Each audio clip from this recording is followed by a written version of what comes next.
you get a change in shape and size, that changes the frequency of the vibration. It helps to dampen the shock and reduce the shock to your hand. So same principle with your spoke, you get a bump in the road, shock travels up here, gets this change in shape and size, helps to dampen the shock. So makes your spokes and hubs last a lot longer, and by then we give you a slightly smoother ride. I'm going to put this away to dry. I'm going to wander over here and talk about the assembly, but I do understand it's a busy day and you've all got lots of things to see and do. So if you haven't got time, that's all right, but I do hope to see some of you over this way. So I'll go and do the assembly over here.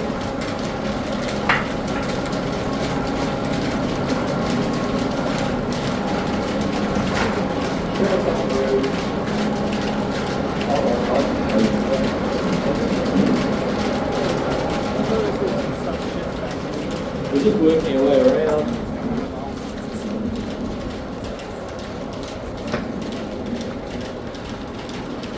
As you do work your way around, you see we've got our drying racks over there, we've got our spokes up high, our hubs are down low. That section of the building's actually been cut into the hillside. So it's a little bit below grade, so we don't get the high fluctuations in temperature. So when you get really hot days like today, yeah, it helps them to dry it nice and slowly and evenly. So after 5 years drying, hub's nice and dry. We'll remachine these mortises, so they're larger than what you'd see on the mortising machine over there.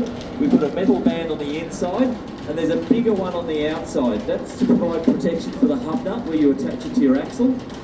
The other part we do is that's a curved surface, and we need a nice flat surface for the shoulder of our spoke. Here's a big spoke here.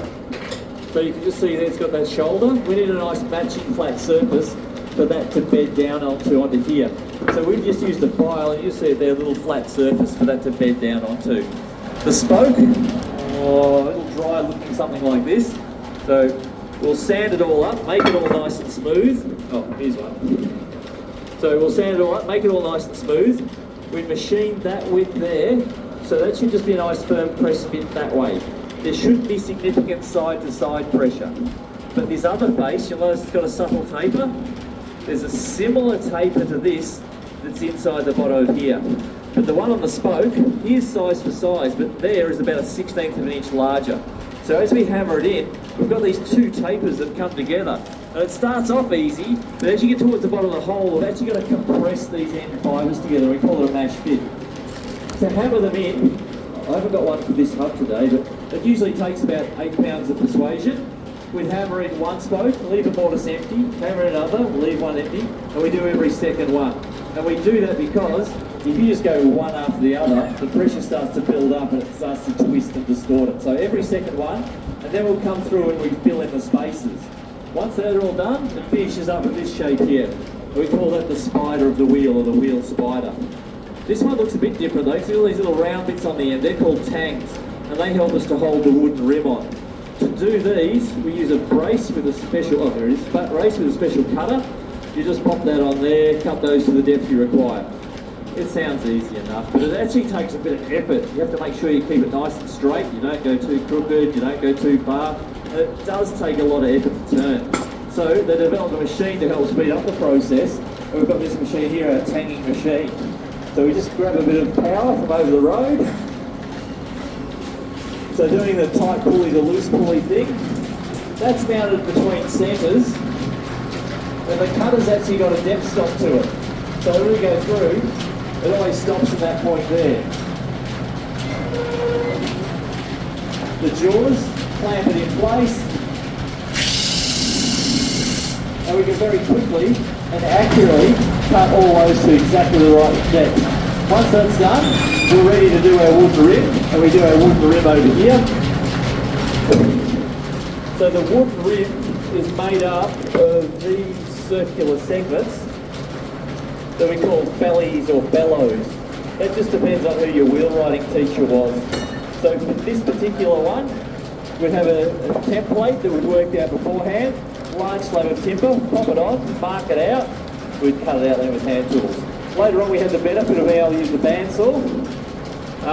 There was another method where you can get a long straight piece of timber and you bend it. So we just put in the steam boxes over there and steam it, and we can bend it to the shape. You have half rims, one this side, one that side. But not a lot of Australian timbers that are suitable for wheel making are happy being bent like this. So most of this is American white ash. But anyway, for this one, we cut out this form, 2 spokes per bellow. We'll centre it up, mark where the centre line of our tang is, transfer that mark onto here. We drill 2 holes. Here's one that was prepared for me earlier. So, oh, hang on, that one there. It lines up nicely there. We'll go to pop it on, and it doesn't fit. But it lines up really well here, but it doesn't fit now because these are radiating out from the centre. The further you get away from the centre, further apart they are. So we measured here, but by the time you get out there, it's diverged on us. So to make them fit, we use these little tools here. We call these spoke dogs.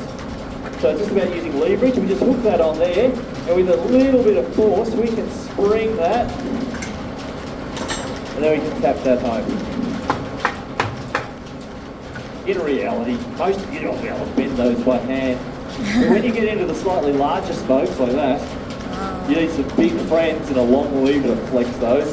But anyway, we continue around with our wooden rib until we finish up with this shape here. And that's all held together with no glue, no nails, just good tight wood jointing. But before you can take this out on the road and use it, you need to put a big iron band around the outside, like this one just here. So it's got the iron band around this one. And this iron band is actually what holds the whole wheel together. This is actually holding every element of this wheel into compression. And it should be so tight, if you pick it up and drop it on a hard surface, it should bounce, it should ring, sound like a drum. So we've got to accurately work out how much iron we need to go around the outside of this. And you all know how to get the circumference of a circle, don't you? We get the diameter, we multiply by pi. But that sort of mathematics is a bit challenging for us, and the bakery does a better pie anyway. So instead of doing it that way, we use this little tool here. We call it a traveller. Some people call it a measuring wheel, but it doesn't have any measurements on it. But I don't need any. All I need is a piece of chalk. Thanks, Paul. So I put a chalk mark on there. I'll give it an S for start. We have this mounted up flat. Put the start mark on a start point, and then we go around the outside and we count the number of revolutions that the start mark makes. We go all the way around, counting the number of revolutions, get back to where we initially started. We'll put another mark on there, give it an F for finish. We then get, it's also handy to write the number of revolutions down too, so you don't forget. But we then get our very, very long piece of iron, and if you see the coach travelling around, this is actually for the rear wheels. These are the tyres made from that. So it's a pretty hefty lump of metal. We put our start mark at the start, making sure that we're travelling in the same direction, and we travel along, we count the number of revolutions that our start mark makes. On and on and on. We eventually get to our finish mark, and we'll mark the metal. But we won't cut it just yet, because we've got to get this straight piece, and we have to bend it into a big curve. So we have to make an allowance for the curvature, we have to make an allowance for the weld when you weld the 2 loose ends together. You have to make an allowance for any little spaces there might be along the way. So space here, allow for some compression of the timber across the grain. And there is also a little wheelwright secret where we take off a bit extra, but we're not really allowed to talk about that. So anyway, we do our calculations, we mark the metal, we cut it, we roll it into a big ring using rollers like this. So we'll wind the metal through, we'll crunch this centre roller down, and we wind it back the other way. And we keep going back and forth until we get the 2 loose ends together.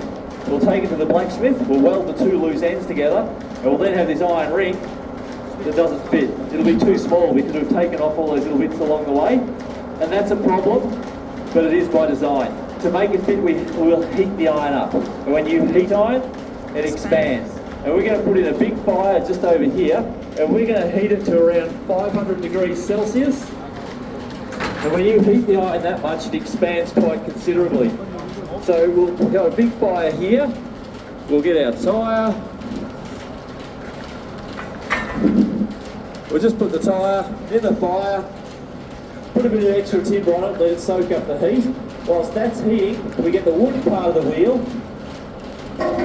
and we'll bolt it down on this cast iron plate called the tiring plate. So all the good wooden wheels should have a dish to them. It should be facing that way. So we'll put a bolt through the centre and we'll tighten it down. Not too tight that we splay it, but just so it's nice and firm. The iron that's in the fire, to check that it's the right temperature, I've got a very special tool over here. It's a wooden stick. So we'll just rub it around here. And if you're close enough, you can feel it sounds scratchy. But if that's at above 400 degrees Celsius, this will be spontaneously combusting on touching the hot metal. And it'll feel really slippery. It's really, really obvious. So we'll go around, make sure that it's hot all the way around. When it is, we'll get some friends with some tongs, we'll pick up the hot metal, bring it across. In an ideal world, they'll expand uniformly and it just drops on. In reality, they do tend to buckle and twist a bit, so you have to hammer it on, get in the right spot, then you need to cool it down, and cool it down really quickly, because otherwise that hot metal will be damaging the timber work. So for smaller wheels like this, we'll just get buckets of water, and maybe 12 buckets to get you there. Put it around there, very gently, around there. Bigger wheels, we actually fill these with water, we tip them in and flood the whole pit with water. The metal goes from a high temperature to a low temperature, and it contracts on and squeezes on really, really tightly. So here at Sovereign Hill, we've actually worked on wheels that are over 100 years old that are still serviceable. So if you do everything properly, you've got good timbers, good jointing, nice tight iron bands, and you've painted all the timber work to stabilise the moisture content, you'll get many good years service out of your wooden wheels and iron tyres. That's the end of the demonstration. It has been the abridged version of how to make a wooden wheel. So if I've skipped over something that you need to know more about, happy to hang around and try and answer those questions, but the rest of you are all free to go. Enjoy the rest of your day. Thank you very much.